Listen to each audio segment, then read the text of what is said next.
Es momento de entrevista en BTV Noticias. Recibimos a la abogada, escribana, docente de Derecho Internacional en la UDELAR, también integrante del estudio Bragar y actual presidenta del Colegio de Abogados, la doctora María Laura Capalvo. Bienvenida, María Laura, un gusto de que estés en BTV Noticias. Muchas gracias. Bueno, están inaugurando sede. En la pasada jornada se está estrenando en un edificio nuevo por parte del Colegio de Abogados. Esto responde a un cambio importante dentro de la institución como tal, pero tenemos entendido que no es el único cambio que se pretende fomentar desde allí. ¿Es un puntapié de pronto para todo eso? Sí, sin lugar a duda. A ver, en realidad la nueva sede son las paredes que en realidad nos van a permitir poner, como quien dice, en práctica lo que pretendemos, ¿no? con el colegio. El Colegio de Abogados en realidad fue fundado en 1929. Pero hoy por hoy, en realidad, lo que se nota es la necesidad de un cambio de imagen, ¿verdad? Que viene acompañado también con un cambio de imagen del abogado, ¿no? Y la percepción que la sociedad tiene de lo que un abogado hace, ¿no? Entonces, esto también viene de la mano con la importancia que tiene pertenecer a un gremio, ¿no? Como es el gremio de la abogacía y bueno, y en definitiva poder lograr determinadas condiciones que son importantes para el ejercicio de nuestra profesión, ¿verdad?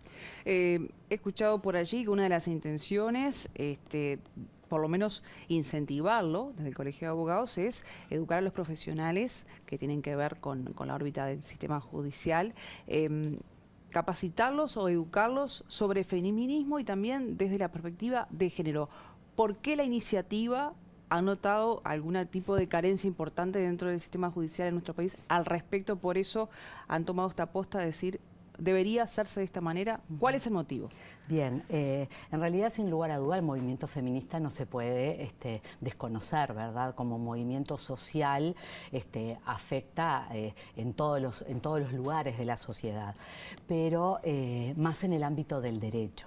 Y más que en el Colegio de Abogados o los abogados en sí, trabajamos mucho sobre la igualdad, ¿verdad?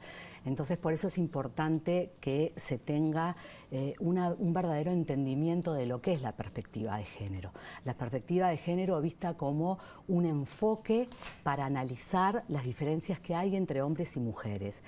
Y que esas diferencias que existen en definitiva no sean en detrimento ni de uno ni del otro, porque en realidad el movimiento feminista sin lugar a duda que habla de los derechos de la mujer, pero desde el Colegio de Abogados tenemos que hacer énfasis en eso, pero no por eso desconocer también lo que son los derechos de los hombres, ¿verdad? Claro. Entonces, bueno, hay estereotipos en la cabeza de todos los integrantes de la sociedad que son peligrosos a la hora de decir, por ejemplo, si una mujer lesbiana puede ser una buena madre, por ejemplo, ¿no? Entonces tenemos que apuntar y capacitar en ese sentido, y a los jueces más que nunca, ¿no? ¿Están trabajando en algún tema vinculado a leyes que se puedan impulsar como proyectos de ley o algo en la materia? Sí, en realidad, a ver... ¿O algún tipo de aporte que se pueda hacer que luego sea elevado al Parlamento Nacional? Claro, a ver, en realidad, puntualmente lo que se está haciendo es un análisis de la normativa vigente y de las sentencias para hacer notar cuándo no hay una perspectiva de género en esas normas. Hubo, por ejemplo, existe un proyecto de ley presentado por la universidad porque nosotros en el Código Civil tenemos como referencia el buen padre de familia, ¿no? Bueno, en realidad ahora eso se está cambiando por una persona media, prudente, diligente, ¿no? Y esos son los cambios a los cuales hay que apuntar. A propósito, ¿considerás que aún, pese a estas modificaciones y las tareas, los trabajos que se realizan adelante, hay resistencia en la órbita judicial a este tema? Bueno, en realidad como todo cambio sí genera su resistencia, pero yo creo que la resistencia en realidad que hay es una resistencia interna, porque la perspectiva de género en realidad está en cada uno de nosotros. Si yo, por ejemplo, te pregunto a ti, que pensás que ayer fue el Día del Abogado, seguramente Sí. te imaginarás un hombre con traje y con determinadas características. Eso es un estereotipo que está. Y no por eso quiere decir que tú tengas una concepción equivocada, pero estás socialmente educada en ese sentido. Entonces ese es el paso que hay que dar. No sé si me explico. Totalmente. Otro de los temas tiene que ver con algún cuestionamiento surge por la designación de los ministros de la Suprema Corte. También se habla de ser más estricto en esta selección. ¿Por dónde va su visión respecto a cómo debería ser este asunto en particular? Bueno, bien, la Constitución en realidad lo que determina es que los ministros de la Suprema Corte de Justicia se designan por la Asamblea General. Y si no hay acuerdo en la Asamblea General, que se requiere una mayoría especial, lo que debe es el que en realidad asciende o se torna ministro de la Suprema Corte de Justicia, es el que tiene mayor antigüedad. Nosotros como colegio en realidad lo que vemos es que un ministro de Suprema Corte de Justicia no solo tiene que redactar excelentes sentencias, sino que también tiene que tener un poder de gestión, porque en realidad gestiona uno de los poderes del Estado, que es el Poder Judicial. ¿Capacidad, no antigüedad?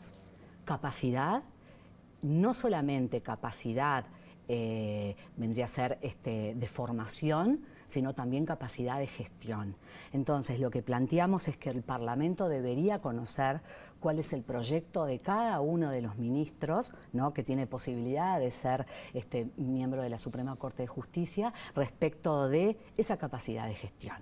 No podemos, obviamente, que se presenten al Parlamento diciendo, bueno, nosotros pensamos de tal forma o de tal otra, porque es un prejuzgamiento y es elegir a una persona por lo que piensa. Eso no puede suceder, pero sí de la gestión. Un plan de gestión que se sepa de cómo se va a liderar este poder del Estado. Porque, por ejemplo, su presupuesto, que nunca es tema, salvo cuando los funcionarios judiciales, ¿no?, realmente salen a reclamar un aumento o lo que fuere, es un tema preponderante. Por ejemplo, la falta de defensores de oficio que hay es un tema preocupante y eso es presupuestal. ¿Lo han puesto sobre la mesa este tema? Sí, por supuesto. Sí, sí. ¿Han tenido respuesta positiva, por lo menos a los planteos? Bueno, en realidad... Porque el tema presupuestal siempre tiene su que ver y los recursos siempre son acotados. No, por supuesto, por supuesto. Lo que sucede es que eso lleva a la reflexión de qué justicia queremos para este país. Temas que no son puestos frecuentemente sobre la mesa. Y entonces nosotros como gremio lo que queremos es que se pongan sobre la mesa y que de alguna manera también el tema del funcionamiento del Poder Judicial, porque hace a la esencia democrática de nuestro país, sea también responsabilidad política, ¿no?, de las autoridades políticas. Entonces, bueno, autoridades de gobierno. Entonces, bueno, con el colegio lo que queremos es que esos temas estén sobre la mesa. Doctora, el 1 de noviembre, en el mes de noviembre, se cumplen 5 años de la puesta en funcionamiento del nuevo Código del Proceso Penal. ¿Qué balance hace el Colegio de Abogados respecto a su aplicación, al funcionamiento, los pros y los contras, en breves minutos? Bien. Porque ya estamos sobre el final. A ver, temas a favor. Tenemos un proceso que antes no lo teníamos. Temas a favor, es un proceso que es transparente, porque todos estamos enterados de todo lo que sucede en ese proceso. Hay mucho para mejorar de su puesta en práctica, pero hay mucho para mejorar en lo que tiene que ver con las garantías que se le da al victimario. El derecho penal está para castigar, si uno es culpable o es inocente, y si es culpable, la pena que va a tener. Entonces, el código lo que tiene es que darle garantías a la persona que entra en ese proceso. Y ahí es donde está el foco. En la formalización, las garantías tienen que estar dadas. Es decir, el abogado... ¿El poder que se le otorga a las fiscalías tiene que ver? Por supuesto que sí. El poder que se le otorga a las fiscalías tiene su correspondencia con las obligaciones que la fiscalía tiene que asumir.